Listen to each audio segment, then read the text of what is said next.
Ini adalah cerita singkat perjalanan Surindo Utama. Tanggal 22 Desember 1980, tepat di Hari Ibu, Surindo Utama didirikan oleh 3 pionir tangguh, Yanti Sugarda, Eli Risman, dan Jeki Ambadar. Sejarah Surindo penuh tantangan dan keberhasilan. Seperti pendakian gunung, melewati beberapa etape dan harus mengatasi rintangan. Sejarah Surindo pun melewati beberapa era atau periode. Satu periode ditandai dengan perpindahan lokasi kantor. Ada 5 era perjalanan Surindo, yaitu era Jalan Renang, lalu era Hang Lekir, lalu era Pakubuwono, kemudian era Duren 3, dan terakhir era Pasar Minggu. Era pertama dimulai di Jalan Renang, saat Surindo Utama baru merangkak dengan semangat membara. Di sini, fondasi kuat dibangun dengan harapan dan semangat menuju masa penuh prestasi. Era ini sungguh merupakan periode perjuangan. Berjuang membangun nama dan eksistensi, sekaligus harus mengatasi berbagai tantangan. Ini salah satunya. Di tahun kedua Surindo, Yanti harus ninggalin Eli dan Jeki untuk pergi belajar ke luar negeri. Yanti dan suami ke Belgia selama 2 tahun. Tak cuma itu. Menjelang pemilu 82, pemerintah melarang semua kegiatan penelitian. Maka Surindo mengembangkan jasa desk research, yaitu media monitoring dan jasa clipping artikel. Masih di era Jalan Renang, terjadi pula larangan iklan di TVRI. Ini mengarahkan konsentrasi Surindo ke media cetak yakni majalah dan surat kabar. Sekembalinya Yanti dari Belgia di Januari 83, Surindo pun langsung menggelar serangkaian konsolidasi. Gencar marketing lewat presentasi dan lobi-lobi. Memperluas cakupan penelitian ke 12 provinsi.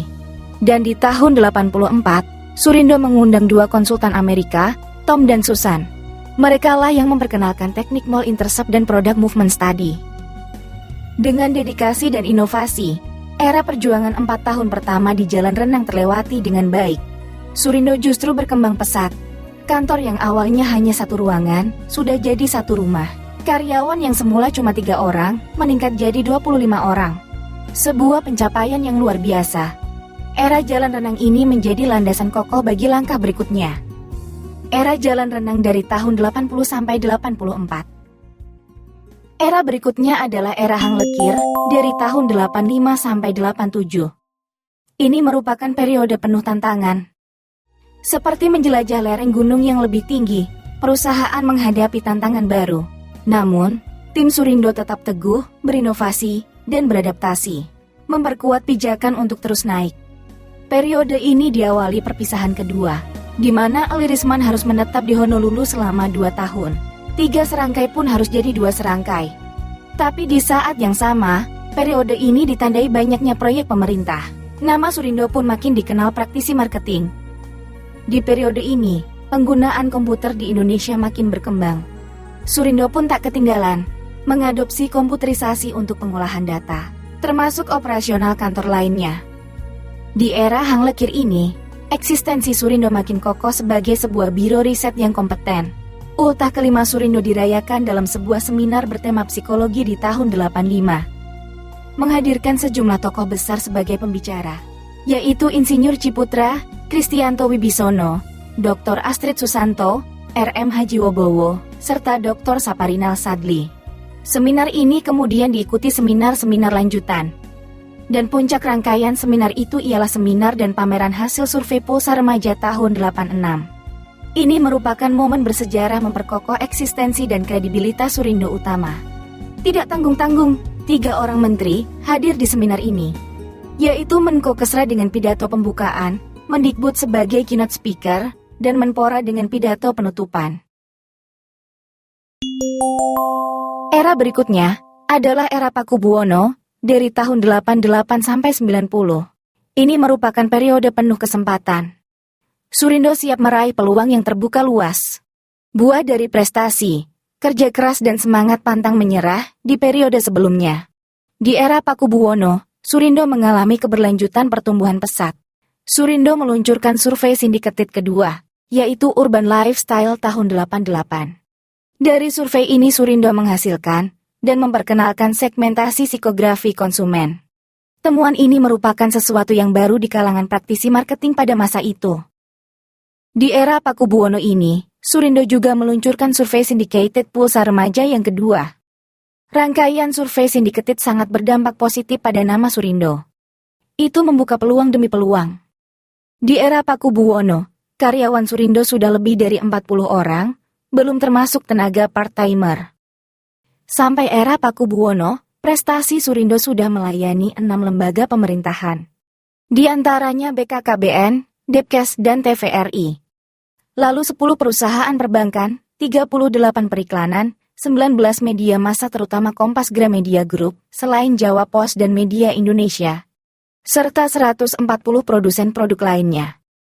Adapun jasa media monitoring merupakan sesuatu yang khas Surindo. Karena saat itu tidak dimiliki biro riset manapun, kecuali secara in-house di perusahaan biro iklan. Era Paku Buwono yang ditandai pertumbuhan pesat, mendorong kebutuhan akan ruang kantor yang lebih luas. Surindo pun memutuskan untuk bergeser ke Duren 3 dan memasuki era berikutnya. Berikutnya, periode keempat, yaitu era Duren 3 dari tahun 91 sampai 92. Periode Duren 3 membawa Surindo ke ketinggian baru. Dengan perjalanan penuh tantangan yang sudah dilalui, di sini Surindo siap menapak lebih tinggi lagi. Surindo sudah semakin eksis di Indonesia. Pada masa itu, siapa yang tak kenal nama Surindo Utama? Dengan nama besar itu, maka memiliki kartu nama sebagai karyawan Surindo merupakan kebanggaan tersendiri pada masa itu. Adapun Surindo, dengan 10 tahun eksistensi dan prestasinya, telah berperan mengedukasi produsen dan praktisi pemasaran akan arti pentingnya riset pasar dan data pemasaran. Lewat rangkaian seminar dan publikasi hasil risetnya, Surindo menumbuhkan kesadaran akan pentingnya riset marketing sebagai dasar pengambilan keputusan. Ini ditandai dengan kehadiran klien-klien baru yang membutuhkan jasa Surindo, utamanya jasa riset pasar, data monitoring iklan dan pergerakan produk. Meningkatnya permintaan itu pada gilirannya memperkuat keberlanjutan pertumbuhan bisnis Surindo sendiri. Dan dengan pertumbuhan berlanjut itu, Surindo bersiap mengukuhkan posisinya sebagai biro riset yang mapan, yang sudah melewati rintangan dan tantangan. Dan dengan semangat untuk terus berinovasi, Surindo pun mengambil langkah besar, yaitu pengembangan bisnis. Yang mana, untuk mendukung pengembangan itu, Surindo mempersiapkan sebuah gedung kantor yang siap mengakomodasi pertumbuhan bisnis yang masih akan berlanjut. Setelah 2 tahun di Duren 3, Surindo pun bergeser ke gedung sendiri, yaitu Wisma Surindo di Jalan Raya Pasar Minggu, Jakarta, siap merealisasi program pengembangan. Dan perjalanan Surindo memasuki era berikutnya. Era kelima yaitu terakhir, adalah periode Pasar Minggu, dari tahun 92 sampai 98. Ini adalah periode pergumulan, di mana Surindo harus menghadapi masa sulit. Di era Pasar Minggu ini, Surindo berbenah untuk mendaki lebih tinggi, merealisasi rencana pengembangan bisnis dan organisasi. Surindo bersiap bertransformasi menjadi sebuah perusahaan riset besar dengan beberapa unit layanan. Termasuk membenahi corporate image, yaitu dengan meluncurkan logo baru Surindo Utama yang bernuansa minimalis dan modern. Jasa layanan dikelompokkan dalam 3 unit bisnis, yaitu unit Suriquest untuk marketing research, lalu unit Suribek untuk studi komprehensif bidang ekonomi bisnis, dan unit Suri Asestra untuk layanan psikologi, asesmen, dan training.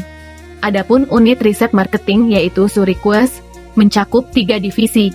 Suriquest Search untuk riset pasar, Suriquest Memo untuk media monitoring, dan Suriquest Distra untuk product movement dan distribution check. Unit bisnis Suribek meliputi 3 layanan, yaitu project dan konsultansi, training, serta pusat data bisnis. Unit bisnis Asestra meliputi 6 layanan, yaitu personal recruitment, asesmen psikologi, konsultansi manajemen HRD, training, serta klinik konsultasi psikologi, dan pengadaan seminar. Setelah ketiga unit bisnis itu, kemudian diikuti pengembangan 2 unit bisnis baru, yaitu unit Suri Marco untuk layanan training, seminar, dan jasa pengorganisasian event komunikasi marketing, serta unit LPPS, yaitu Lembaga Pengkajian dan Pengembangan Sosial. Sehingga di era Pasar Minggu, ada 5 unit jasa layanan Surindo Utama. Semangat untuk terus maju, dedikasi serta inovasi berkelanjutan. Itulah kekuatan Surindo untuk terus meraih sukses lebih tinggi. Rintangan dilalui dan tantangan diatasi dengan dedikasi dan pantang menyerah. Itu sudah dibuktikan 12 tahun perjalanannya di periode sebelumnya. Di era pasar minggu, Surindo harus berhadapan dengan tantangan baru. Lebih berat dari yang sudah dihadapi di periode terdahulu. Era pasar minggu merupakan periode pergumulan. Menjadi masa yang sulit bagi Surindo. Ada pepatah bijak yang mengatakan, semakin tinggi pohon, semakin kencang angin menerpanya. Begitulah adanya pengalaman Surindo di era pasar minggu. Adapun Surindo, di masa itu merupakan biro jasa riset marketing dengan nama besar, dan kompetensinya sudah mendapat pengakuan. Surindo merupakan pelopor jasa riset pasar di Indonesia. Dengan kompetensi dan prestasinya, tidak berlebihan mengatakan bahwa Surindo di posisi market leader pada masa itu. Ada hukum marketing tentang market follower, yang mengatakan bahwa market leader, cepat atau lambat, harus menghadapi kompetisi dengan kehadiran pengikut atau peniru. Ini berlaku untuk sebuah merek, produk ataupun jasa. Tak terkecuali Surindo, yang mana di era pasar minggu, harus berhadapan dengan situasi seperti itu. Bahwa seiring meningkatnya kesadaran pentingnya riset pasar, banyak perusahaan produsen besar yang membangun divisi in-house risetnya sendiri. Sehingga mereka tak lagi tergantung pada perusahaan jasa riset pasar seperti Surindo. Di saat yang sama, bermunculan pula perusahaan jasa riset baru. Perusahaan-perusahaan baru dengan overhead lebih rendah itu menawarkan tarif lebih ekonomis. Fakta ini menjadi tantangan serius bagi Surindo. Bukan itu saja, ada fakta lain, bahwa fenomena kehadiran perusahaan riset baru serta berkembangnya in-house riset di perusahaan besar, itu merupakan godaan tersendiri bagi personil karyawan Surindo. Apa boleh buat? Tantangan ini pun mesti dihadapi Surindo. Adapun Surindo, sesungguhnya sudah mengantisipasi dan bersiap menghadapi situasi itu. Salah satunya dengan langkah pengembangan organisasi dan inovasi layanan sejak awal perpindahannya ke pasar minggu itu.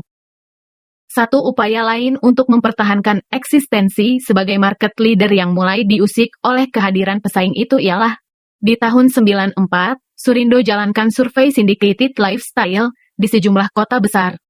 Hasil survei itu dirilis dalam sebuah seminar di bulan Maret 95.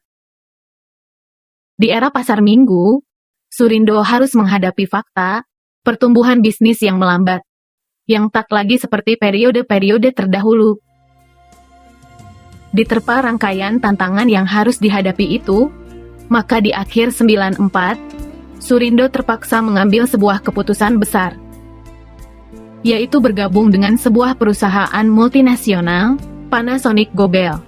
Dengan harapan, langkah ini akan memampukan Surindo untuk melanjutkan pengembangan bisnis, untuk terus merangkak naik. Tapi sayang, seribu sayang, untung tak bisa diraih, malang pun tak bisa ditolak.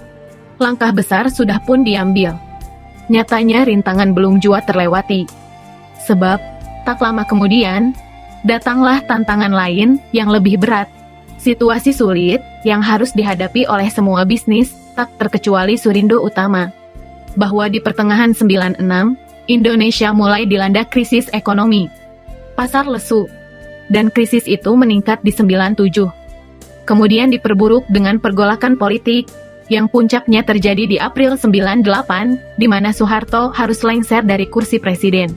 Indonesia memasuki era reformasi, namun krisis ekonomi berlanjut hingga akhir 99. Maksud hati memeluk gunung, apa daya tangan tak sampai. Dengan semua tantangan bertubi itu, Surindo harus menyesuaikan diri. Surindo harus merampingkan dirinya, dan Surindo terpaksa meninggalkan gedung Wisma Surindo. Itulah kisah singkat perjalanan Surindo Utama yang kita cintai. Praktisi marketing mengenal teori mengenai siklus produk atau product life cycle, bahwa ada fase permulaan, ada fase pertumbuhan, ada fase kemapanan, dan harus ada fase penurunan. Begitu adanya, sama halnya siklus hidup manusia, bahwa 1980, Surindo pernah lahir, bertumbuh pesat, beranjak dewasa, menjadi kuat dan matang. 18 tahun berkarya untuk Indonesia, membangun kesadaran akan pentingnya riset pasar, untuk kemudian, di akhir 98, Surindo harus merampingkan dirinya, dan harus meninggalkan Wisma Surindo, hingga akhirnya harus berhenti beroperasi. Sejarah Surindo adalah sebuah inspirasi tentang arti kerja keras dan dedikasi, semangat pantang menyerah dan teamwork dalam mengatasi rintangan. Inspirasi tentang kemauan kuat untuk beradaptasi dan berinovasi, untuk terus naik mencapai tujuan. Bravo untuk para founder Surindo. 3 serangkai wanita tangguh, Ibu Yanti Sugarda, Ibu Eli Risman, dan Ibu Jeki Ambadar. Anda luar biasa. Terima kasih untuk kita semua atas kehadiran di acara reuni hari ini. I'll be waiting ever.